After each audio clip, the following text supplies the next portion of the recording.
Ég ætla nú, Þorvaldur, að byrja því að kynna mig sem spyril. Já. Ég heiti Leifur Reynisson. Já.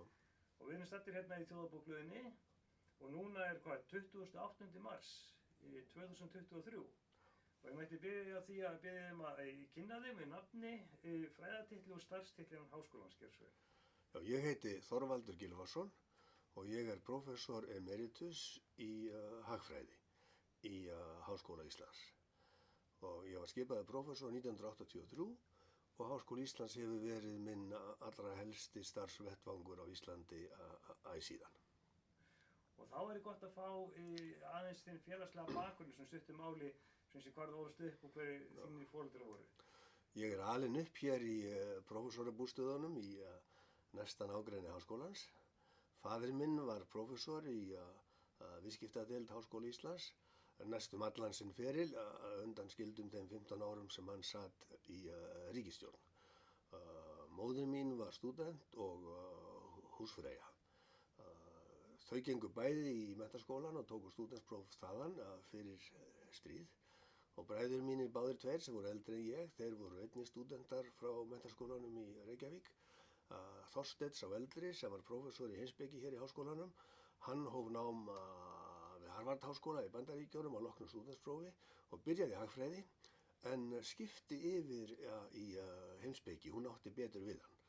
Vilmundur bróðir minn lærði sagnfræði á Englandi og ég tók þá ákvörðun gegn þessum bakgrunni, ungur maður í miðjum menntaskóla eitthvað svoleiðis, að ég vildi verða hagfræðingur.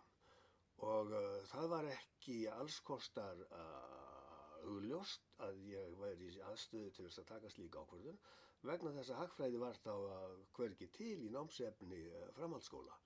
Maður fór í gegnum menntaskólan kunnandi nöfnin á helstu 20 eða 30 eðlisfræðingum heimsins frá Newton og Einstein og upp og niður úr.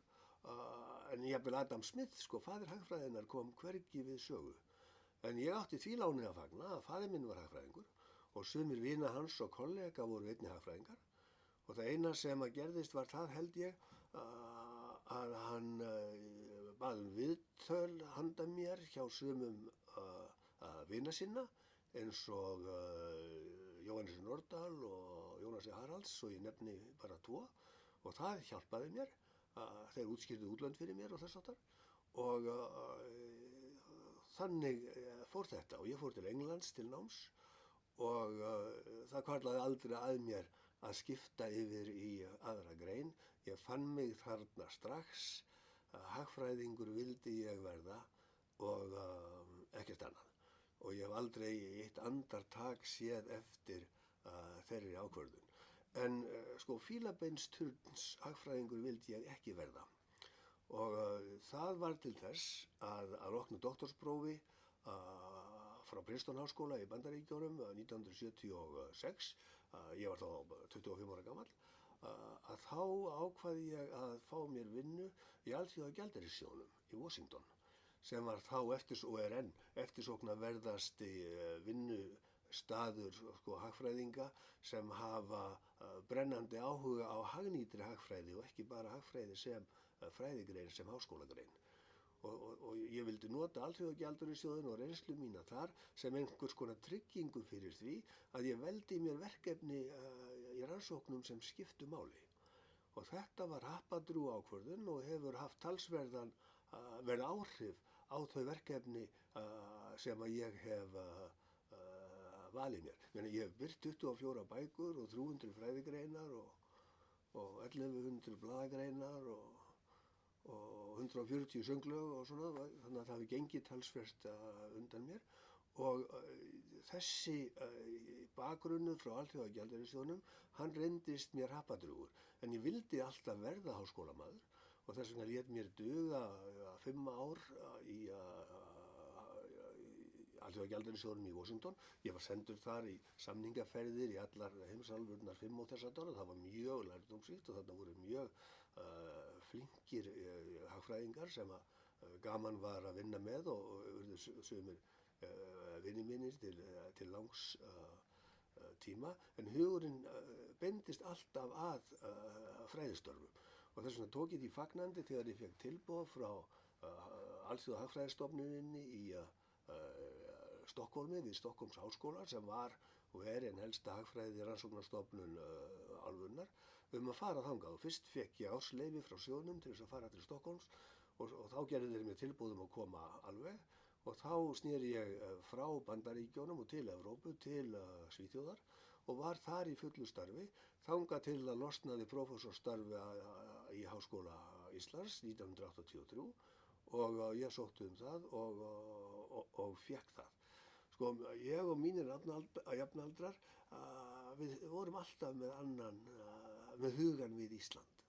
Við vorum alltaf eiginlega með annan fótinn á Íslandi. Og þetta öðruvísi heldur en kynslóð barna okkar og barnabarna, því hún svona lausgengari, meira footloose eins og enskurinn segir. Þegar maður spyr ungan hagfræðing, viltu starfa á Íslandi eða í útlöndum, og þá svarar hann gjarnan núna að það fer nú bara eftir því hvernig kaupin gerast verinni. En við höfum ekki svaraði þannig. Ég ætlaði alltaf heim hvað sem það kostaði. Það var fólkið, það var fjöllin, það var bara þjóðrækni af gamla skólanum, en samt sem áður var maður heimsborgari líka. Ég hef unnið í 100 löndum. En samt Íslendingur alveg hreint í húð og hár og mér hefur tekist býsna vel, finnst mér sjálfur, að sameina þetta tvennt. Og í Stokkhólmi var ég við rannsóknir eingöngu, því fylgdi engin kennsluskylda, en auðvitað þurfti ég að kenna nemendum þegar ég kom hingað heim. Og þjóðhagfræði var mín aðal kennslugrein og mín aðal rannsóknagrein framan af. Það sú grein hagfræðinnar sem fjallar verðbólgu og atvinnuleysi og hagvöxt og gengi og vexti og allt það.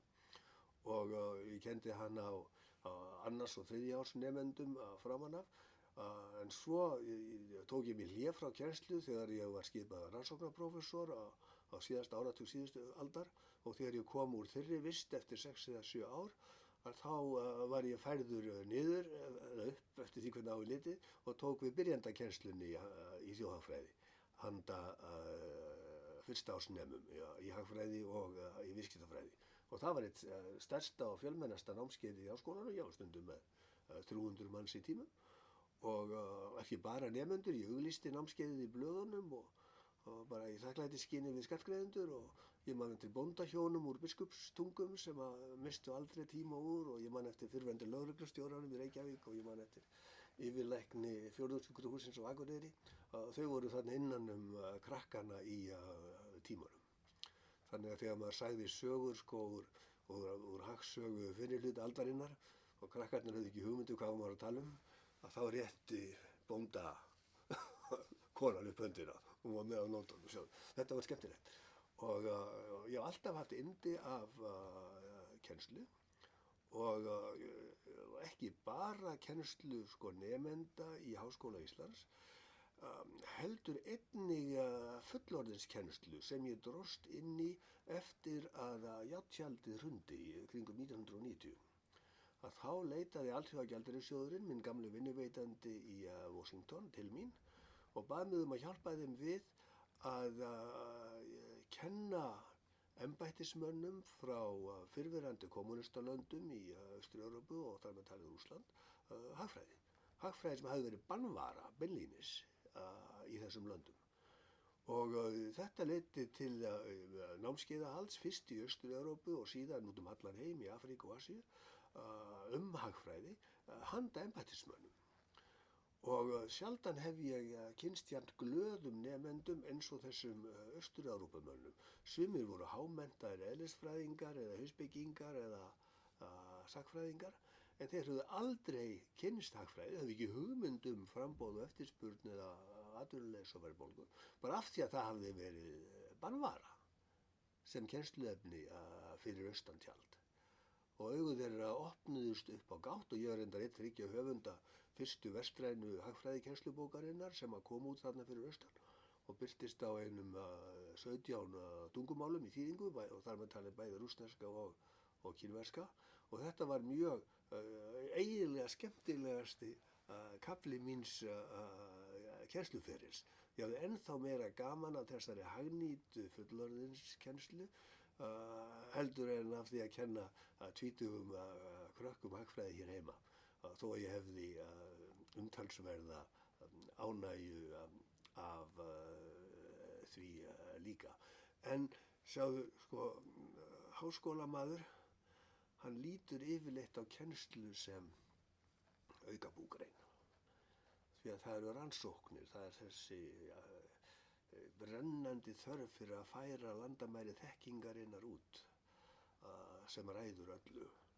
Og listin er sú að láta ekki rannsókna ákefðina ganga út yfir kennsluna, láta hann ekki bitna á nemendum og það hef ég kappkostað, en sá tími sem ég varið til rannsókna er miklu meiri þegar allt er skoðað og þegar fyrirlinni gerður upp, heldur en sá tími sem ég varið til kennslu, enda þótt formlega reglur kveði á jöfn hlutföll rannsókna og kennslu. Og þessu ræður enginn sjálfur, bara vísindastarf og fræðastarf er þannig vaxið að maður sogast inn í það og getur eiginlega ekki hugsað margt annað meðan svo er.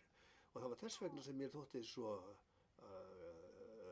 rétt og nauðsynlegt að afla mér hagnýtra reynslu af hagstjórn og þess háttar í Alþjóðagjaldeyrissjóðnum til þess að vernda sjálfa mig gegn því að sökkva of djúpt í hagfræðilega vegna. Og ég hef verið rækt ráðgjafar hlutverk í þessum alþjóðastofnunum, ekki bara sjóðnum mínum gamla vinnustað, heldur einnig í Alþjóðabankanum og fyrir Evrópusambandið og EFTA og þess háttar. Og ég hef notið þess í botn vegna þess að hagfræði þekking náttúrulega, hún er til þess að gera gagn. Og ég veit að sumir hallast stundum orði á hagfræði og hagfræðinga að ósekju að mér finnst. Ég tel að ein allra merkasta uppfinning 20. aldarinnar í vísindum hafi verið svo uppgötvun sem kennd við og rakin til föður þjóðfræðinnar sem hét John Maynard Keynes og var englendingur, sem er þessi að maður bregst við kreppu með því að stíga á bensínið. Mjög einfalt. Allir skilja þetta úr daglegu lífi. Og við eigum honum það að þakka að fjármálakreppan sem skall á 2008 út í heimi og einnig hér heima varð ekki að nýrri heimskreppu með öllum þeim hörmungum sem því hefði fylgt. Hún varð bara að djúpri lægð sem er miklu auðveldari viðfangs og miklu síður afdrifarík heldur en djúp fjármálakreppa. Og þetta bara eigum við þeirri hagfræði að kenna sem er nógu einföld til þess að hún er kennd í hagfræði handa byrjendum. Og þessi einfalda uppgötvun, hún hefur að vísu verið umdeild því að af pólitískum ástæðum hafa til dæmis margir repúblikanar í Bandaríkjunum sagt sem svo að þetta sé ekki rétt. En það sem vakir fyrir þeim, eins og ég skoða þetta núna 50 ára aftur í tíman, var bara það að þeim var af hugmyndafræðilegum ástæðum mein illa við að ríki gæti gert gagn með því að auka ríkisútgjöld. Og þeir hugsaðu ekki út í það að ríki gæti auðvitað gert sama gagn með því að lækka skatta og efla þannig einkaframtakið. Og það er þannig sem pólitísk sjónarmið hafa ryðst inn í hagfræðina og spillt henni talsvert. Og það er vandamál til dæmis sem að læknar þurfa ekki að standa frammi fyrir. Það spyr engin lækni að því hvaða stjórnmálaskoðanir hann hafi. Og menn bara geta treyst því að læknisfræðin er ónæm fyrir öllu slíku. En menn geta því miður ekki alveg treyst því að svo sé hagfræðina. En ástandið batnaði þó á okkar vettvangi hagfræðingarna 2008 vegna þess að þá fengu jafnvel margir efasemdarmenn enn eina staðfestingu og sönnun þess að gömlu ráðin voru rétt, þau duga. Maður stígur á bensínið í kreppu. Og það var nákvæmlega það sem við gerðum þegar að faraldurinn skall á COVID. Að þá stígum við á bensínið til að hjálpa fyrirtækjum og fólki og bæta því skaðan, tekjumissinn sem það varð fyrir vegna einangrunar stefnunar sem að heilbrigðisyfirvöld lögðu til. Þannig að ég tel að þessi einfalda lexía hagfræðinnar sé sambærileg við uppgötvun bóluefna í læknisfræði. Ef maður skoðar bara og reynir að meta, ekki endilega bara til fjár, heldur til hamingju og velsældar, þau áhrif sem þessi uppgötvun hafði. En þetta bara helsta uppgötvun, það eru margar aðrar sem lúta að því hvernig maður reynir að aftra einokun og fákeppni til hagsbóta fyrir almenning. Og það þessi hagfræði sem veldur því að mörg 100 milljónir Kínverja lifa núna lífi eins og þú og ég, í staðin fyrir að lepja dauðan og skell eins og Kínverjar höfðu gert í langan tíma fram að því. Þannig að hagfræði gerir gagn og þess vegna er hún svona þakklátt kennslugrein. Sko ef þú ert að kenna byrjendum líffræði til dæmis, að þá sjá þau enga sérstakar samsvörun sko milli námsefnisins og þess sem að gerast í kringum þau sko. En ef þú kennir þeim hagfræði, þá erum við að tala sömu hluti og eru á útsíðum blaðanna og í fréttunum, í útvarpinu og sjónvarpinu og á hverjum degi. Og þannig nær hagfræði til margra nemenda og reyndar sko vinsælasta kennslugrein í bandarískum háskólum. Þar sem ástandið þannig að sko bandaríkjumenn hefja háskólanám 18 ára gamlir og þeir velja sér ekki sérgrein fyrir á 3. ári. Fyrstu 2 árin þurfa þeir að þreifa fyrir sér á mörgum stöðum og langflestir taka hagfræði og mjög margir þeirra eru þar áfram. Þannig að 4 af hverjum 5 sem útskrifast með fyrsta háskólaprófi í Bandaríkjunum eru með hagfræði í farangrinum. Og 4 af hverjum 5, eða það er tala sem að vísu hefur lækkað eitthvað, Bandaríkjamönnum taka háskólapróf og það þýðir að 2/3 hlutar Bandaríkjamanna á öllum aldri hafa lesið það námsefni sem þau þurfa unnýtast í hagfræðideildir háskólanna hér heima til þess að fá aðgang að. Þannig að það er minni munur á íslenskum hagfræðinemum og þessum hámenntuðu eðlisfræðingum og sagnfræðingum og heimspekingum sem nefndi austan tjalds vegna þess að aðgengið að hagfræði er svo miklu minna en það er til dæmis í Bandaríkjunum. Og þess vegna er þetta helsta verkefni evrópskra hagfræðinga að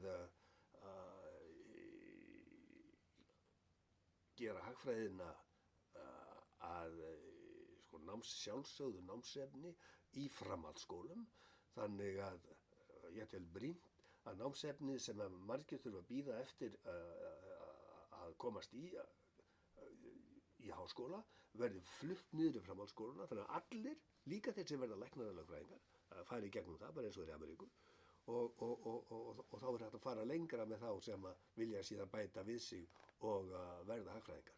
Og ég er búinn að tala við þessi sjónarmiði og margir félaga mínir í hagfræðideildinni í meiri mannsaldur og þetta hefur þokast aðeins í rétt átt en samt ekki næstum því nóg. Ég man að síðast þegar ég kendi svona byrjandanámskeið og spurði ég þig hversu mörg ykkar hafa lesið hagfræði í framhaldsskóla, svona önnur hver hönd fór upp. En við höfum ekki hætt fyrir allar hendurnar fara upp og þannig að við getum þá hætt að kenna þetta byrjunarefni í háskólanum og tekt okkur aðeins lengra. Þetta var ljómandi yfirlit, Þorvaldur, en ég mætti fara aðeins í nokkra þættir sem við búin að koma inn á og þá ef við förum aftur að háskólaárum þínum. Ef þú getur sagt mér sko, voru þar einhverju áhrifavaldar sem að kannski höfðu áhrif á þig og hvert þú stemdir meðal kennara, leiðbeinenda og var svona einhver ákveðin áhersla sem að lagðir innan fræðana á það sko hvað þú hugðist fyrir fræðilega? Sko, ég fór til Englands til háskólanáms og loknu stúdentsprófi hér heima til háskólans í Manchester sem var þá gamalgróinn hagfræðiskóli frá því á 19. öld og kennslan þar var gersamlega fyrsta flokks. Sá sem að kendi mér tölfræði til dæmis var höfundur sko langmest notuðu kennslubókar í þeirri grein sko allan heim og annað var eftir því, þar var hvergi veikur hlekkur. En svo fór ég til Bandaríkjanna í framhaldsnám að loknum 3 árum í Manchester og þar var Princeton háskóli fyrir valinu og þar var líka afar vel að stúdentunum staðið sko og kennslan fyrsta flokks eiginlega í öllum greinum og þeir sem höfðu mest áhrif á mig voru nemendur sko frumkvöðlana við Massachusetts Institute of Technology og þar sem voru margir Nóbelsverðlaunahafar einmitt í þjóðhagfræði smám saman og það voru stjörnunemendur þeirra sem kenndu mér og það þótti mér og ég fann það að það gerði mér mikið gagn. Princeton eignaði síðan Nóbelsverðlaunahafa líka. Ég man sérstaklega eftir einum sem ég kynntist, hét Arthur Lewis, var blökkumaður úr Karíbahafi. Hann var þróunarhagfræðingur og hann var öðruvísi en hinir því hann skrifaði aldrei jöfnur á töfluna, allt hitt var mjög stærðfræðiskotið. Og ég var meira að segja varaður við því að láta sjá mig í slíkum félagsskap þar sem að engin stærðfræði var í boði en ég blés á það og sótti námskeiðið í þróunarhagfræði og lét mér það vel líka og námskeiðin var ekki fyrir lokið heldur en hann fékk Nóbelsverðlaun. Þannig ég skemmti mér vel yfir því. En ég vil ekki nefna neina sérstaka fyrirmyndir nefnum bara aftur ég hef unnið svo mikið í útlöndum, ég hef verið mannafótinn þar sko í starfa minna vegna bara alla mína tíð frá því áður en ég kom í háskólann. Þannig að ég átti í láni að fagna að ég kynntist eigin öllum risonum til dæmis í bandarískri hagfræði. Bandaríkin eru og voru, hafa alla minn feril verið sko háborg hagfræðinnar og maður tengdist þessu öllu, bæði í eldri mönnum, svo mönnum af kynslóð foreldra minna og svo jafnöldrum og sumum yngri mönnum líka. En svo var ég líka í Svíþjóð og þannig að ég kynntist vel sko evrópskri hagfræðing sem var að vaxa úr grasi og var að svona tileinka sér þær reglur sem höfðu tryggt Bandaríkjunum sko yfirburðastöðu í greininni. Þannig ég til dæmis einn af stofnfélögum Evrópska hagfræðingafélagsins sem var stofnað af bandarískri fyrirmynd sko fyrir tæpum 40 árum og það var mjög gaman að fylgjast með því hvernig til dæmis Þýskaland og Frakkland og Ítalía sko sem komust ekki hálfkvist yfir Bandaríkin hvernig sem á litið á þá mælikvarða sem háskólamenn nota til þess að meta árangur. En núna orðið miklu meira jafnræði með Evrópuríkjunum og Bandaríkjunum heldur en var. Og ég á von á því sko að meðan að það var regla sem að geta til dæmis mig að Evrópumenn fóru til Bandaríkjana til þess að stunda doktorsnám. En núna eru Bandaríkjamenn byrjar að sækja svolítið til Evrópu í sama tilgangi. Og ég á von á því að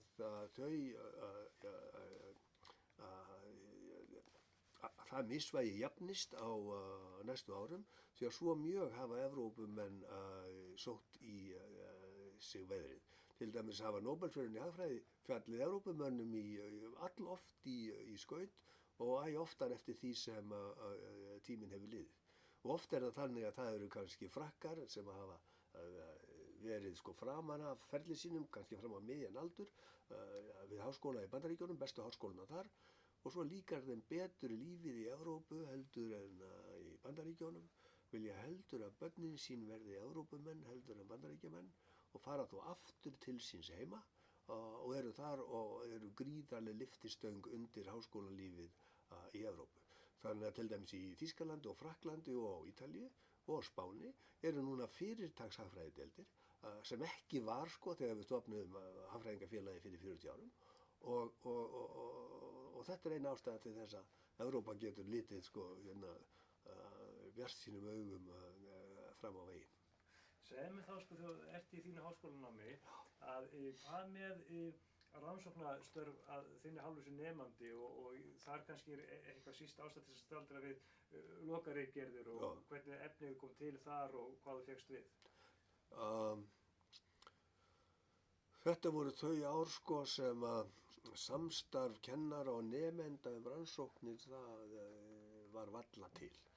Ekki kannski öðruvísi en þannig að kennarar fengu nemendur til þess að annast einhverja vinnufreka en auðvelda útreikninga fyrir sig og ég þurfti aldrei að gera það nema ég var fengið til þess að kenna byrjendum sko þegar ég var á fyrsta ári í framhaldsnámi mínu í Bandaríkjunum þar sem standa frammi fyrir nemendum og halda fyrir lestri yfir þeim og það var það eina sem ég þurfti að gera sem nemandi í mínu námi. Og þannig vandist ég eiginlega á það að biðja ekki heldur mína nemendur aðstoð. Ég minnist þess að í 2-3 skipti fékk ég sko fyrirtagsnemendur í Háskóla Íslands til þess að hjálpa mér við að ganga frá til prentunar ritgerðarsöfnunum mínum. Ég hef gefið út 8 slík söfn, en ég hef aldrei fengið nemendur til þess að annast útreikninga fyrir mig, bara því ég fljótar að því sjálfur. Og hvort það felur í sér einhverja vanrækslu gagnvart nemendum, ég læt öðrum eftir að dæma um það. Þá var það sko eins og þú náttúrulega skilaðir að þér doktorsverkefni. Já. Ef þú myndir fara eins í það sko, hvaða, þú tókst þér fyrir hendur, hvernig það kom til? Já. Já. Ég í framhaldsnáminu frá 1973 til 76. Og verðbólga á Íslandi hafði rokið upp úr 10% upp í 50% af ári. Hér var allt í hershöndum. Og þannig stóð að því að ég valdi mér ritgerðarefnið verðbólga, atvinnuleysi og hagvöxtur. Og það voru 3 ritgerðir. Þetta voru þau ár þegar að menn voru hættir eða voru að hætta að skrifa doktorsritgerðir til birtingar sem bækur, eins og tíðkaðist miklu lengur til dæmis í Þýskalandi. Heldur var þetta spurning um að skrifa ritgerðir til birtingar í tímaritum, og það gerði ég. En ég vann sjálfstætt og ég býst við því að leiðbeinandi minn, sem var einn af þessum MIT-mönnum, og hann var höfundur bestu og viðlesnustu kennslubókarinnar í þjóðafræði á þeim árum, hann héti William Branson, hann núna látinn, hann þurfti mjög lítið að skipta sér af mér. Þannig ég bara skrifaði ritgerðina á einu ári á mettíma og á þess að trufla hann mikið, og ég fékk góðan vitnisburð fyrir hana og fór þaðan í Alþjóðagjaldeyrissjóðinn. En hann var kennari af Guðs náð, og það var eins og að sitja og horfa á Kösu Blönku að vera í tíman hjá honum, að hann var svo heillandi. Og að öðrum ólöstuðum var hann eiginlega besti kennarinn þarna, og allir vildu sækja tímana hans, og miklu fleiri vildu skrifa doktorsritgerð undir hans handleiðslu heldur en hann gat sinnt. Þannig að það var allt saman mjög ánægjuleg reynsla. En þá voru menn venjulega 4 ár að skrifa doktorsritgerðir, eða 5, en ég var þarna bara í 3 ár og það dugði mér. Og núna hefur þetta lengst, sumpart vegna þess að fjárhagsaðstoðin orðin örlátari, það að teygja hann yfir lengri tíma, og þá fylla menn rúmið með því að taka sér lengri tíma til þess að ljúka.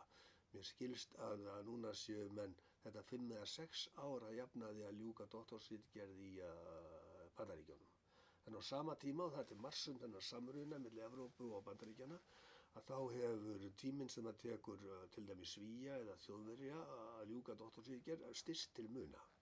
Og hann núna kominn niður í þetta kannski 5 ár, en var stundum 8 eða 10 í gamla daga. En reglan var þessi að kynslóð foreldra minna, íslensku hagfræðingarnir til dæmis, þeir fóru helst til Þýskalands, nema þeir færu til Norðurlanda, en sem við fundust Norðurlönd vera svo lítil próvinsa, og það væri betra fyrir Íslendinga að fara heldur til Þýskalands, en það var Þýskaland milli stríða, forystu ríki í fræðum og vísindum.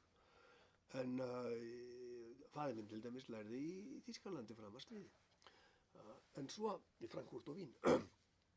En svo skellur stríðið á, og bara ásjóna Þýskalands splundrast. Margir bestu háskólamennirnir flúðu undan nasistum, og þannig að það var eiginlega bara einn öxull eftir að loknu stríði, fannst mér, þó svo að einn og einn héldu áfram að fara til Þýskalands eftir stríð, og það voru engilsaxnesku löndin.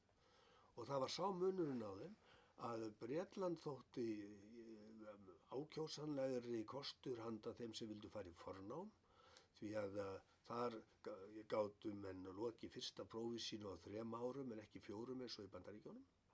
Og námið var svona einbeittara, að ef þú ætlar að verða hagfræðingur, þá fórst í hagfræðideild og lærðir hagfræði og skyldar greinar í Bretlandi, en ef þú ætlar að læra hagfræði í fornámi í Bandaríkjunum, þá þurftur að eyða fyrstu 2 árunum í að snuðra aðrar deildir.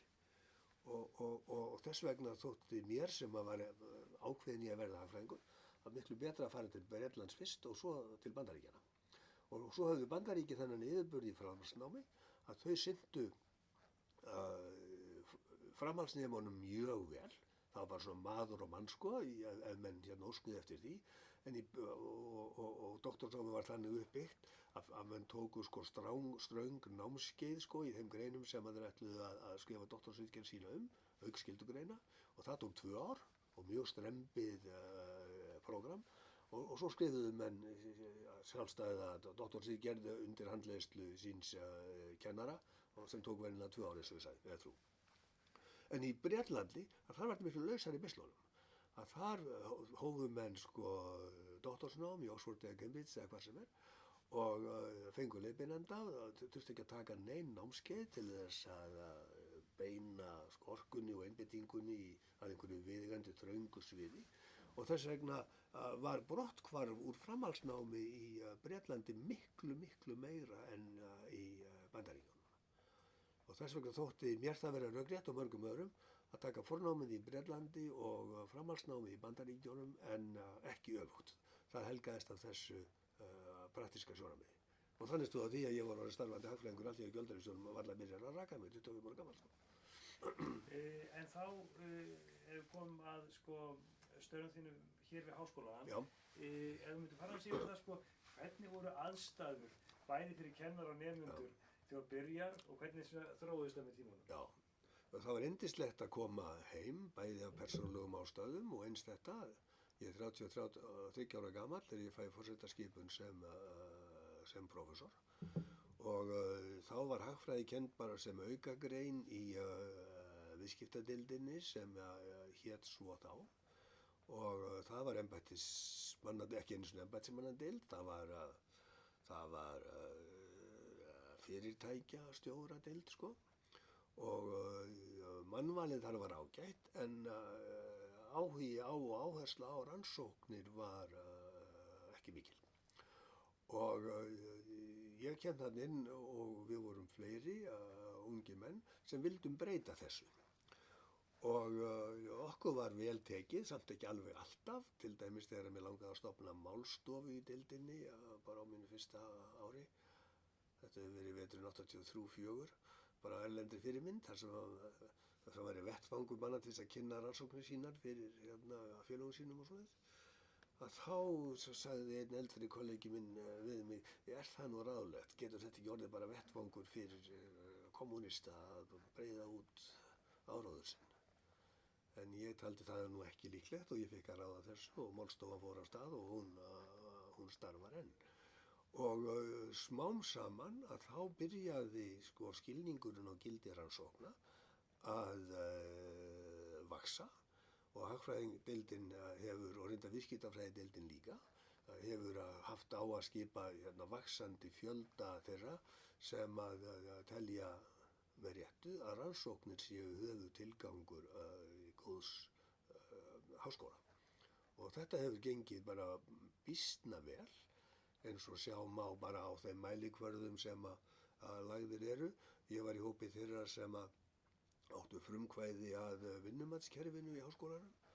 Því að ég skynjaði strax og ég kom hingað sko ranglætið sem að fólst í því að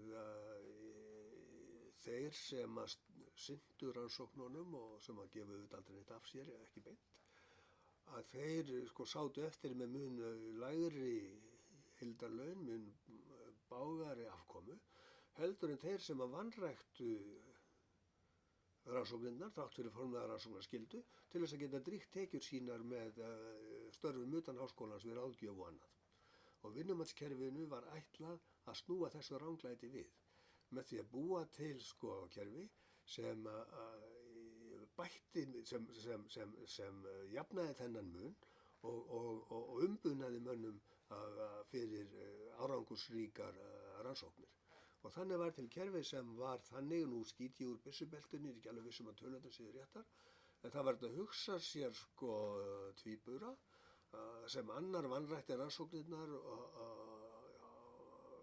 og starfaði utan háskólans þegar tími gafst til, og hinn sem rækti rannsóknarskylduna vel, að það gat orðið sko helmingsmunur á tekjum þeirra þegar umbun fyrir rannsóknir þess sem að stundaði þær var tekið með í reikningin og þetta var tilgangurinn. Sumi félagar okkar töldu þetta ranglátt og vildu heldur að þetta væri jöfnunarsjóður sem ger ekki greinamun á þeim sem að ræktu rannsóknirnar vel og hinnum og þeir gerðu nokkur áhlaup á þetta kerfi en við stóðumst þessi áhlaup og alltaf höfðum við rektorinn með okkur í liði hver sem hann var og þetta kerfi stendur enn og á sko mikinn þátt í því að háskólinn breyttist úr embættisskóla í alvöru háskóla, í rannsóknarskóla þar sem ekki bara kennsla heldur einnig rannsóknir, fræði og vísindi eru höfð í hávegum.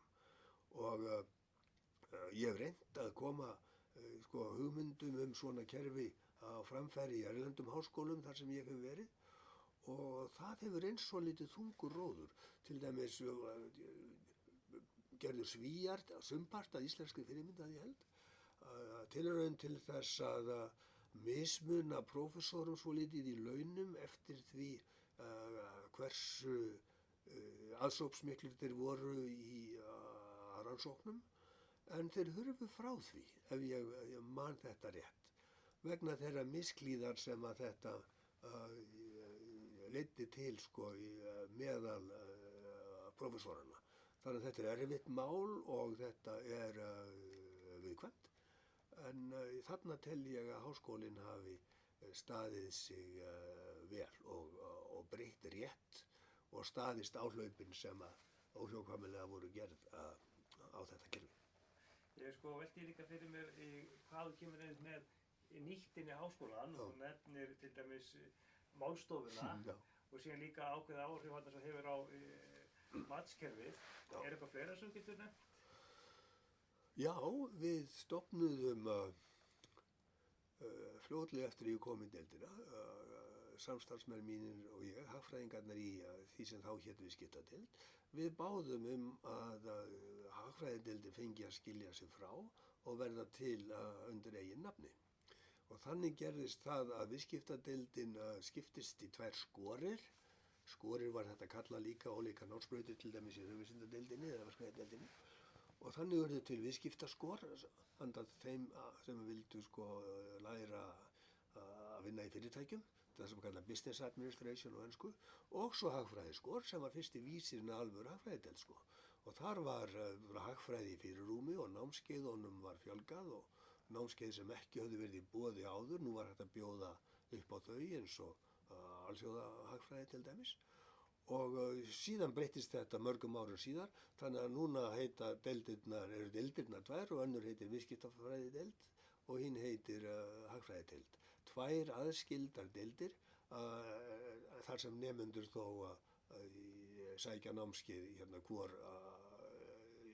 í báðum deildum á víxl og allavega. Samstarfið mætti að vísu að vera meira og nánara að mér finnst sko.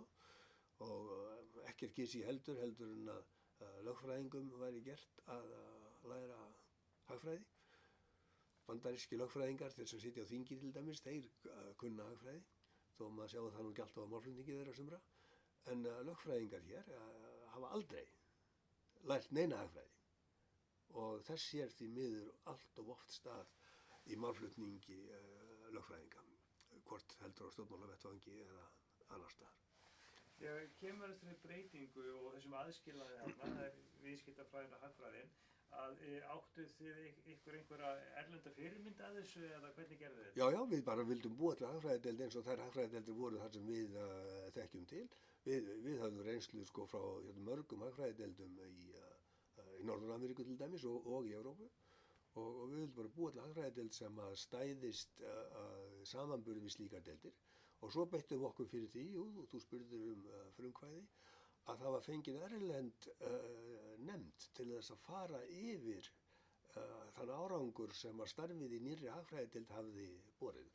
Og þetta var fyrsta svona erlenda úttektin sem var gerð í háskólanum. Og við fengum einn helsta hagfræðiprófessor Noregs, Agnar Sandmo, til þess að stýra þessu starfi og þeir komu hingað heim. Og fóru yfir þetta og skrifuðu skýrslu sem reyndist vera mjög lofsamleg. Og við vorum ánægðir með þetta, við hagfræðingarnir. og við fórum til rektors og vöktum athygli hans á því að þetta væri lofsamleg skýrsla og fyrsta sinna tegundar og við ættum þá ósk heita auðvitað að aðrar deildir gerðu slíkt hið sama og stungum upp á því að ef til þetta væri sanngjarnt og heilbrigt að við fengjum einhvers konar umbun fyrir þann árangur sem útlendingarnir segðu að við hefðum náð. En af því gat ekki orðið. Sennilega vegna þess að í öðrum deildum sáum við ofsjónum yfir slíkri umbun. En þetta var eftir sem áður vert þess að það væri gert. Og svo var annað, en því kom ég ekki nálægt að neinu leyti. En það var til marks það að háskólanum var að vaxa ásmegin og metnaður sem rannsóknarstofnun. Og það var miðjan síðasta áratug síðustu aldar að það voru stofnuð 5 rannsóknarprófessorsembætti sem áttu að vera hvati til þess að menn fengju frið frá kennslu til þess að einbeita sér að brýnum rannsóknum og það átti einnig að vera segulstál á íslenska fræðimenn erlendis sem langaði til Íslands af þessum ástæðum sem við nefndum áðan en höfðu ekki haft kost á því. Og ég var í útlöndum, ég var svo mikið mannafótur í útlöndum alltaf, þannig að þetta þessi umræða fór fram hjá mér, þangað til að ég kem heim einhver tíman vorminnir með að hafa verið og þá bara frétti ég af því að þetta sé bara alveg hreint að bresta á og það sé búið að auglýsa 5 stöður, eina á hverju fræðasviði og umsóknarfresturinn sé bara í það megin að renna út og ég sagði bara, hvað þremillin? Ég þarf að skoða þetta og þá sé ég það að sumarstöðurnar eru skraddar og saumaðar handa mönnum bara sem ég þekkti. Ég þekkti mennina af skraddarasömmnum og þetta voru menninir sem höfðu stjórnað ferlinu. Og ég var fogvondur. Ég var svo vondur að ég fékk einn félaga minn til þess að heimsækja rektor á klukkan 10 á sunnudagsmorgni í eina skipti á ævinni sem ég beðið áheyrn á þeim tíma dags á sunnudegi. En þessu varð ekki breytt, þannig að ég varð að skrifa mína umsókn inn í skraddara saumaði auglýsingu handa öðrum mönnum. En ég hafði líka tryggt það, sumpart held ég með þessari sunnudagsheimsókn til rektorsins, að í dómnefndinni yrði að minnsta kosti 1 útlendingur til þess að girða fyrir innherja viðskipti eða þess háttar. Og sú ósk, og það met ég mikils við rektorinn sem ég hlut átti, hún var virt. Útlendingurinn var íslenskur prófessor í öðru landi sem hafði verið allan sinn feril prófessor við útlenda háskóla. Og ég var hlutskarpastur, en á raunvísindasviðinu þar var skraddarasauðurinn þannig að hann var svo sértækur handa manni utan á landi að engin raunvísindaprófessor, engin þeirra sannarlega sem hafði mestum árangurinn áður í rannsóknum, gat eða hafði geðið sér til að skrifa sína umsókn inn í svo fjarskyldan skraddarsaum. Og svo þessi maður sem að skraddarsaumurinn var ætlaður, svo bara hvarf hann frá því, þannig að lendingin varð allt önnur. En nú sagan ekki nema hálf og þessa sögu hef ég aldrei sagt áður. Eftir að dómnefndarálitið liggur fyrir, þar sem ég er hlutskarpastur, þá fæ ég heimsókn á skrifstofuna mína. Það var maður sem sagði mér, ég veit ekki hvers vegna, hann taldi rétt að segja mér það, að auðvitað skipti svona dómnefndar umsögn engu mál, auðvitað fengi ég ekki starfið. Og ég upplifði þetta bara sem skilaboð, sem austurþýsk skilaboð frá ráðherranum sem fór með veitingavaldi. Og ég bara beið þess sem verða vildi, en svo virðist ráðherrann að fengi kalda fætur því að hann þorði ekki annað en að skipa mig. og ég held að hann hefði kallað þetta bitling handa mér síðar. Mér langaði bara að nota þetta tækifæri til þess að deila þessari lífsreynslu sögu sem ég hef ekki einu sinni sagt rektor háskólans með þér núna, því að maður leggst ekki í gröfin eftir 30 ára án þess að þessi saga hafi komið frá. Mannaráðningar hafa iðulega vafist fyrir Íslendingum og það var verkt rannsóknarefni að fara yfir allt það. Segðu. Og sérstaklega mikilvægt fyrir svona lítið samfélag einmitt að fá oft utanaðkomandi menn í dómnefndir. Já. Ég tala nú ekki ef það er tekið mark á þeim, sko. Já, já. Það hefur verið reglan í okkar deild, sko, og við höfum heimtað það. Að það væru útlendingar hafði með í ráðum, sko, til þess að gera það fyrir sko, nápott. En stundum hefur það ekki dugað til. Menn geta fengið einhverja vini sína í útlöndum til þess að vinna óhæfuverk heima og ég þekki því miður allmörg dæmi það innan háskólans. Þeir sem eru órétti beittir, þeir koma oft til mín að segja mér sögurnar, ég veit ekki af hverju. Kannski af því ég vona að ég segi frá því í blöðunum eða eitthvað. Þannig að ég á heilt safn af slíkum rangindarsögum fólks sem hefur neyðst til að vera í útlöndum miklu lengur en það vildi vera, af því að því var hafnað hér heima, af því að það var ekki innanhúsfólk. Sem sagnfræðingur og þá veit ég þetta snar þáttur Íslandssögunni, kemur ekki alveg óvart. Órætt. En segjum við þá sko, þegar kemur að rannsóknum þínum. Já.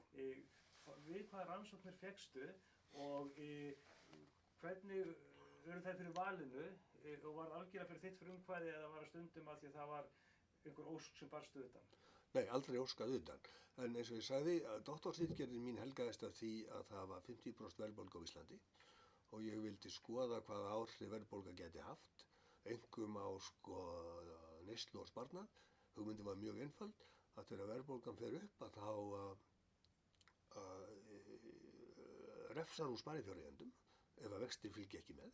Það er neikvæðir raunvextir láta sparifé brenna upp á verðbólgumáli og með því að grafa undan sparnaði að þá getur verðbólga þá grafið undan hagvexti líka vegna þess að hagvextur útheimtir sko sparnað og fjárfestingu til þess að byggja upp fjármagnið í hagkerfinu.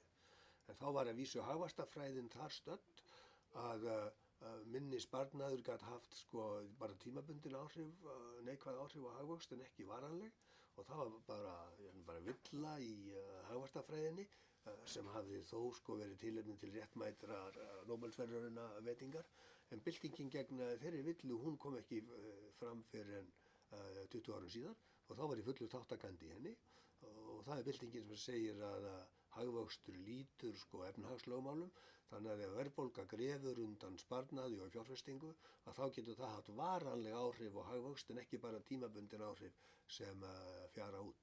Og þannig þróaðist sko minn rannsóknarferill úr því að vera upptekinn sko af verðbólgu og atvinnuleysi og svona skammtíma sveiflum í þjóðarbúskapnum yfir í hagvaxtarfræðina.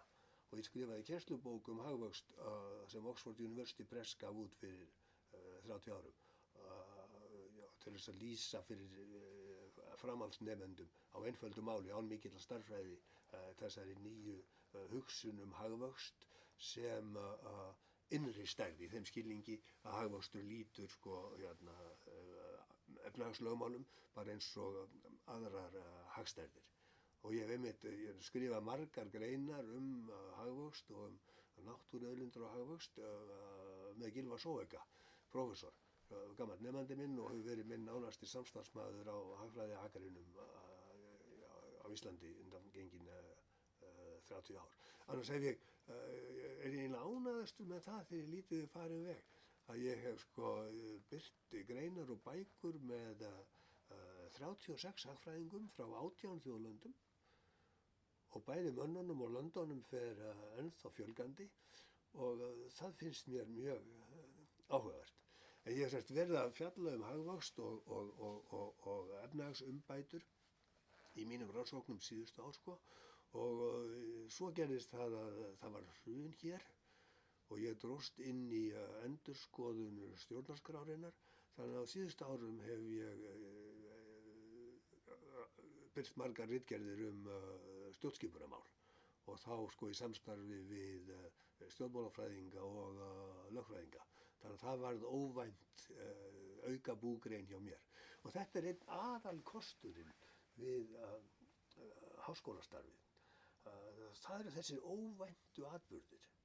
Það eru þessi óvæntu tilboð sem þú færð sem koma svo þruma úr heiðskíru lofti og draga þig inn á nýjar lendur og ef þið líkar ekki við það sem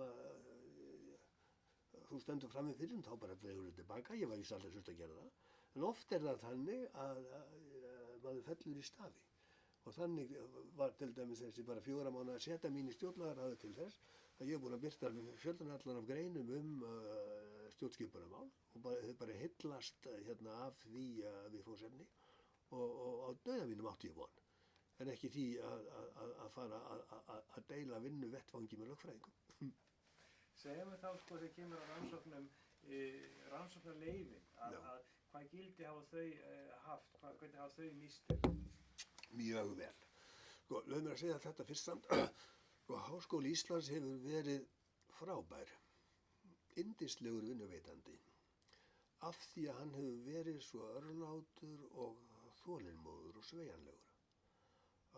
Sko, ég hef verið hálfa minn feril í útlöndum en ég hef aldrei, mér hefur aldrei verið settur stóllinn fyrir dyrnar af háskólanum hér. Sagt, þú ætti að vera hérna á þessum stað og þessum tíma og svona veis. En ég líka, ég hef alltaf rækt mína kennslu og allt það. Mér hefur að vísa verið líft við stjórnunarstörfum og bara fyrir það var ég og mjög þakklátur. Þannig að ég hefði varla getað hugsað mér betri háskóla að vinna í frá þessu sjónarmiði heldur en Háskóla Íslands. Og ég veit að sumir félagar mínir eru sama sinnis þetta. Þannig að þetta akademiska frelsi ekki endilega sjálfsagt? Nei, en það hefur nýst mér mjög vel. Sko ef ég hefði verið undir einhverjum þungum hömlum, eins og til dæmis sumir bandarískir félagar mínir eru, út af skriffinnsku og út af einhverjum formlegum reglum og þess áttar, að þá væri ekki þessi tónninn í mér. En Háskóli Íslands hefur að þessu leytinu til og mörgu öðru komið ákaflega vel fram við mig og aðra kollega mína í sömu stöðu sem þurftu á því að halda að fá að vera mikið í útlöndum. Ég get gefið dæmi að ég var búinn að vera í háskólanum bara í 3-4 ár þegar mér bauðst prófessorsstaða í Princeton í mínu gamla háskóla, gistiprófessorsstaða. Og það varð úr að ég fékk frið til þess frá háskólanum hér heima, til þess að kenna þar 3 vormisseri í röð og var samt sem áður mannafótinn í Stokkólmi eins og ég var í 18 ár. Og við bara gerðum þetta þannig að ég fékk að flytja kennsluna mína af öðru misserinu yfir á hitt, þannig að ég bara afplanaði kennsluna og fulla kennslu á bara öðru misserinu hér heima til þess að geta verið í Princeton og hinu misserinu.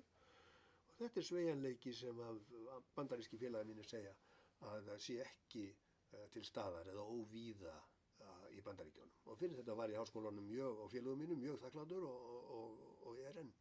Og þannig hefur eiginlega allt mitt líf í háskólanum verið bara einn samfelldur dans á rósum, sko. Segjum við þá þegar kemur þínum rannsóknum, hvað gildi myndur þú segja að þær hafi haft og þá kannski þú hefur í huga fræðilega og hagnýtt? Já, sko, Ísland er erfitt land. Þegar ég kom heim eftir 13 ára samfellda útivist í útlöndum og þá rúmlega 30, þá sagði ég við sjálfa mig og við aðra, bara ég ætla að vera rannsóknarhagfræðingur hér og ég ætla einmitt ekki til dæmis að fara að ræsa mig í blöðunum eins og margir gerðu.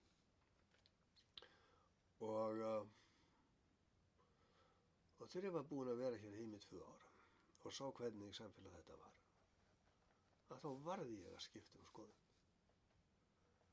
Og síðan hef ég birt eitthvað 1100 blaðagreinar hér heima í Morgunblaðinu og öllum öðrum blöðum og tímaritum, bara af því ég fekk ekki orða bundist. Og ég man að sumir erlendri kollegar mína vöruðu mig við þessu og sögðu, tekur þetta ekki of mikinn toll af rannsóknarstarfiðinu, verstu að gera rétt. Og ég sagði bara, þessu bara ræður maður ekki sjálfur, ef að skyldan kallar að þá hlýðir maður. Og ég hef haldið uppteknum hætti og birti ennþá reglulega greinar bara á samningi við heimildina núna. Og var áður á Fréttablaðinu og ég verið á DFF og víðar og víðar. En svo sé ég það og mér léttir að því að sumir félagar mínir í Bandaríkjunum, einnig þeir sem að vöruðu mig við, að þeir hafa gert þetta líka. Og þekktasta dæmið af þessu er Paul Krugman, sem er 2 árum yngri en ég, heimsfrægur prófessor og Nóbelsverðlaunahafi. Ástandið í hans landi gekk svo fram á honum að hann byrjaði að skrifa fyrir almenning og hann hefði birt núna fleiri blaðagreinar heldur en nokkur annar bandarískur hagfræðingur fyrr eða síðar. Og hann hefði verið að núna í 23 ár sem dálkahöfundur í New York Times og skrifast þar greinar 2 viku. Og þú veist, þetta eru bara 2000 greinar bara þær. Og hann byrti þetta færri vísindaritgerðir heldur en hann ella myndi gera. En hann fekk Nóbelsverðlaun fyrir 15 árum, þannig að hann horfir ekki til það. En svo aðrir sem að segja ennþá við hann að þeir sem vera steinhættir að lesa hann og hann ekki að vera að sóa kröftum sínum í svona. En hann bara einhver besti blaðamaður sem að bandarísk saga kann frá að greina að minni hyggju. Þannig að hann gerði alveg rétt í þessu. Þó svo að hann kallaði yfir sig morðhótanir og veit ekki hvað og hvað úr herbúðum andstæðinganna. En hann lætur ekki deigan síga, hann heldur þess áfram og gerir það afar vel fyrst mér og margir aðrir bandarískir hagfræðingar í aldursflokki okkar Krugmans og einnig evrópskir hafa tekið þennan hátt upp. Og ég sé það að sumir yngri kollegar mínir hér heima að þeir gera þetta líka. Eldri mennirnir þögðu, skrifuðu kannski grein í Morgunblaðið á 2 ára fresti eitthvað svoleiðis. En yngri kollegar mínir, og sem ég er stoltur af því að geta sagt að þeir einnig nemendur mínir, að þeir hafa tekið þessa upplýsingaskyldu sína gagnvart almenningi alvarlega. Jafnvel þóttir viti það jafnvel og ég, að þá er minni tími aflögu til rannsókna. En þetta var fórn sem þurfti að færa og ég sé ekki eftir að hafa fært. Þú komið aðeins inn á þetta með alþjóðasamskiptin. Ef verið til í að draga það svona aðeins saman, það er að segja í hversu góðum alþjóðasamskiptum varstu, við hverja og hverju skilaði það? Já, fyrst vann ég í 5 ár í Alþjóðagjaldeyrissjóðnum og kynntist þá hagstjórn úr návígi í 5 heimsálfum. Þetta var spurning að fara sendiferðir til aðildarlanda sem voru í kröggum og semja við þau lán og þau skilyrði sem þurftu að fylgja lánunum, skilyrði umbætur í efnahagsmálum. Og reynda var þetta til þess að ég skrifaði, ég var fyrstur til þess að skrifa ritgerð sem að færði þessa munnlegu hefð á bakvið þessa ráðgjöf Alþjóðagjaldeyrissjóðsins svo inn í líkan Og það var svo þetta líkan sem að var eiginlega hryggjarstykkið í kennslunni sem að sjóðurinn bað mig svo síðan að stunda í þessum löndum í Austur-Evrópu og Afríku og Asíu sem ég lýsti við þig áðan. Og þetta lýsti fyrir þér áðan. Og þetta var mér mjög verðmætt veganesti og ungum manni. Ég var eftir sem áður vel tengdur bandarískum jafnöldrum mínum í bransanum og þá var ég aðalega að tala bestu háskólana á Austurströndinni og í Kaliforníu. Ég sótti til dæmis ársþing bandaríska hagfræðingafélagsins alltaf, misti aldrei úr sem er haldið í milli jóla og nýjárs eða var þá, jólíku borgu Bandaríkjanna. Og svo fer ég yfir til Svíþjóðar og þá kynnist ég evrópskri hagfræði betur. því að þar var stanslaus straumur af útlendingum, bæði frá öðrum Evrópulöndum en einkum frá Ameríku. Og þar var ég með annan fótinn sko bara til 50 og var þannig áfram í sko mjög nánu sambandi við þá kollega mína sem að fremstir voru í þeim greinum þjóðfræðinar og alþjóðahagfræðinar sem að ég var að fást við. Og svo hætti ég því 50, en það þá sem að ég dregst inn í nokkrum fyrr inn í þetta ráðgjafarstarf fyrir Alþjóðagjaldeyrissjóðinn og sem var fólkið í sem sagt kennslu og fyrirlestrarhaldi hagstjórn, fyrst í löndum sem að þurfti að skipta úr áætlunarbúskap yfir í markaðsbúskap og síðan var bara alhliða þjóðarfræðikennslu hagvöxt og þess háttar. Og þar nýttist mér hagvaxtarkennslubókin mín frá 1998 held ég hún hafi komið út vel. Og eftir að ég kom heim og hætti að vera svona reglulega í Stokkhólmi og hætti að vera svona tíður gestur í Bandaríkjunum eins og ég var, að þá sko lifir ennþá samt í þessum gömlu glæðum. Ég ennþá í ágætu sambandi við kollega mína út í heimi og ég skrifa miklu meira með erlendum kollegum mínum heldur en íslenskum. Núna til dæmis nýbúin að birta tvær stórar ritgerðir, aðra Hvíta-Rússland og Litáen og hina Úkraínu og Pólland og meðhöfundar mínir eru helsti hagfræðingur Austurríkis annars vegar og það þekktasti hagfræðiprófessor Póllands hins vegar og samstarfið við þá leiðir mann síðan inn í tengsl við og kynni af sko þeim sem að þeir vinna með og þannig hefur þetta verið og þannig á þetta að vera. Þar áður birti ég nokkrar greinar með Vestur-Afríku manni sem háttsettur hagfræðingur var þá í Alþjóðabankanum, hann núna í Afríkubankanum í Vestur-Afríku. Hann Arabi, þannig að safn þeirra meðhöfunda minna sem ég að lýsa fyrir þér, það mjög fjölbreytt og skemmtilegt finnst mér. Þessu tengt, hvernig gekk þér þá sérstaklega fyrir tíma netsins að fylgjast með svona því sem var að gerast innan fræðanna alþjóðlega? Það líka í huga til dæmis eins og bara nálgast til dæmis bækur og tímarit. Já, það var erfitt á bókasafninu hér heima þó svo að því að það farið mikið fram, en ég var með annan fótinn sko í útlöndum og þar voru bókasafn sem að vorum allt með það nýjasta nýtt á takteinum og þessi bókasafnið á stofnunum minni í Stokkhólmi var þannig að maður fór einskis og miss sko nema fyrir algjöran gleifaskap. En síðan fór sko bóklöðin hér heima mikið fram og ég tel að ástandið sé miklu betra núna heldur en það var þegar ég kom hinga fyrst. Í þau skipti sem ég bið að bók sé keypt hingað heima þá hún keypt alveg ummyrðalaust. Þannig að ég mjög góða reynslu af bóklöðinni. Nú fyrir við svona aðeins að draga þetta saman, búin að taka helstu þætti fyrir, og þetta nokkuð stór spurning, ef þú veltir fyrir því sko að hvað leyti Háskóli Íslands var rannsóknarháskóli á þínu starfstíma og hefur svona tíma á sínu huga, hvernig myndir þú færa það í orð?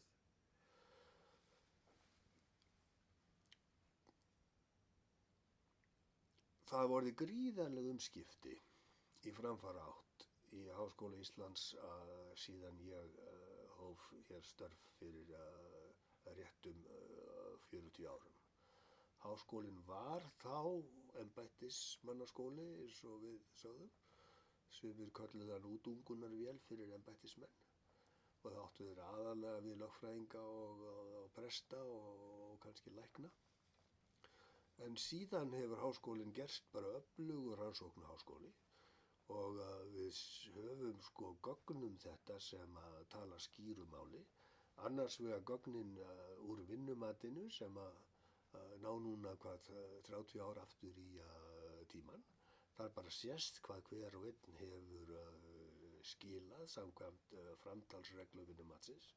Og svo eru komnar líka tilvísana vísitölur til dæmis á Google Scholar, þar sem hægt að fletta mönnum upp og sjá hversu mikil áhrif þeirra rannsóknir hafa, mælt með því hversu oft og víða vitnað til þeirra af öðrum fræðimönnum. Og þetta eru mjög verðmætar upplýsingar sem því miður hafa ekki ennþá ratað inn í vinnumatið.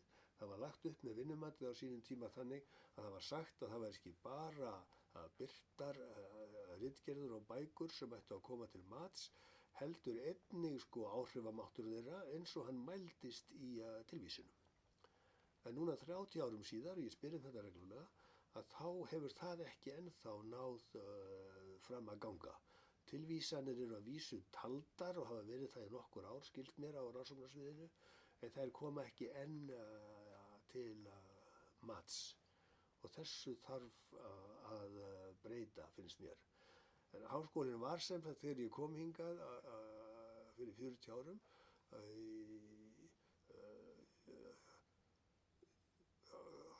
að slíta barskónum, liggur mér við að segja, þó svo að hann væri þá orðinn rúmlega 70. En hann hefur tekið gríðarlegum framförum síðan þá.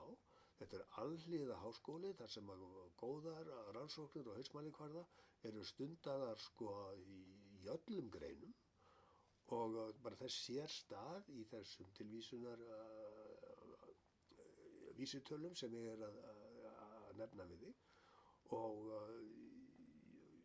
hversu þetta skilar sér inn í þessa röðun sem háskólar úti í heimi eða fjölmiðlar búa til þess að lýsa því hvernig háskólar standa í samanburði hver við annan. Ég átta mig ekki á því, ég hef nú svolítið tortrygginn gagnvart slíkum vinsældalistum, en ég fullyrði að háskólinn í góðum málum, hann í fremstu röð eins og við að búast af háskóla í litlu landi og hann getur horft stoltur framan í, og starfsmenn háskólans getur horft stoltir framan í kollega sína í öðrum löndum. Og þessu tengt þá hvað myndirðu segja það ef þú lítur aftur á þinn starfstíma innan háskólans, hvaða áhrif ætli háskólan ætli hafi haft á íslenskt samfélag á þessum tíma og kannski hefur líka aðeins í hug út úr þinni fræðigrein? Já, nú vandast málið. Byrjum á minni fræðigrein. Veik hagstjórn, vond hagstjórn hefur verið eiginlega eitt af aðalsmerkjum, mér liggur við að segja brennimörkum íslensks samfélags. Það sem ég á við bara þetta, frá 1960 hefur verðbólga á Íslandi að jafnaði verið meiri en í öllum öðrum OECD-löndum að Tyrklandi einu undanskildu. Tyrkland með gullið og Ísland með silfrið. Og verðbólga ekki bara mælikvarði á það hvernig verðlag hækkar frá ári til árs. Verðbólga eins konar vitleysismælikvarði í hagstjórn. Mikil verðbólga bara vitnar agalausa, slæma hagstjórn. Og úr því að Ísland með silfrið í verðbólgunni, að þá Ísland með silfrið í vitlausri hagstjórn. Og þá vaknar spurningin, en þið hagfræðingarnir í háskólanum, hvar voru þið? Ja, þá sérðu af hverju ég hef skrifað 1100 blaðagreinar. Þannig ég hef staðið á öndinni, ég stóð á öndinni fyrir hrun og hrópaði niður. Og það er þetta sem vandinn við að vera háskólahagfræðingur í landi eins og Íslandi og tyrkneskir hagfræði prófessorafélagi mínir sem hafa alveg sömu sögu að segja heiman frá. Og svo þessu þannig farið til dæmis að Seðlabanki Íslands, hann hefur mun fleiri hagfræðingum á að skipa heldur en Háskóli Íslands. Og Seðlabankinn dansar með en háskólahagfræðingar eiga auðvitað ekki og mega ekki dansa með þótt sumir freistist til þess að gera það. Og þannig að ég ekki fús til þess að axla einhverja ábyrgð á því að Ísland verðbólgubæli og vitleysingabæli í hagstjórn. ég og margir félagar mínir, bæði jafnaldrar og þeir sem yngri eru og eldri, við höfum barist eins og við gátum til þess að reyna að láta gott af okkur leiða í sambandi við hagstjórnina. En okkur hefur bara því miður ekki orðið nógu vel ágengt. Nú erum búin að fara yfir það efni sem ég ætlaði að taka fyrir, Þorvaldur. Er eitthvað sem þér finnst standa út af? Viltu bæta hverju við að lokum? Nei, ég held við höfum farið yfir sviðið að langmestu leyti. Örugglega búin að fara yfir það efni sem við röðum upp með. Já, það held ég. Og það verður bara ef eitthvað myndi kvikna svona í lokin. Já, en það er engin ástæða. Líf háskólamannsins getur að minnsta kosti verið alveg yndislegt. Og það er bara vegna þess sjálfstæðis og frelsis sem að starfið býður upp á. Háskólamaðurinn hefur engan yfirmann sem að leggur honum lífsreglurnar, bara umfram, bara svona almennar reglur háskólalífsins og almennar siðareglur og þess háttar. Og að vera háskólaprófessor, nú það er svolítið eins og að vera skáld, býst ég við, öllum óháður, nema mörg skáld búa ekki eins vel eins og háskólinn getur búið sínum starfsmönnum að búa. Og þannig er afkoma margra háskólaprófessora býst ég við betri en afkoma margra skálda. En annars er þetta líf skáldsins og með öllu því frelsi sem því fylgir og það er yndislegt. Þetta voru fín lokaorð. Kærar þakkir fyrir þetta.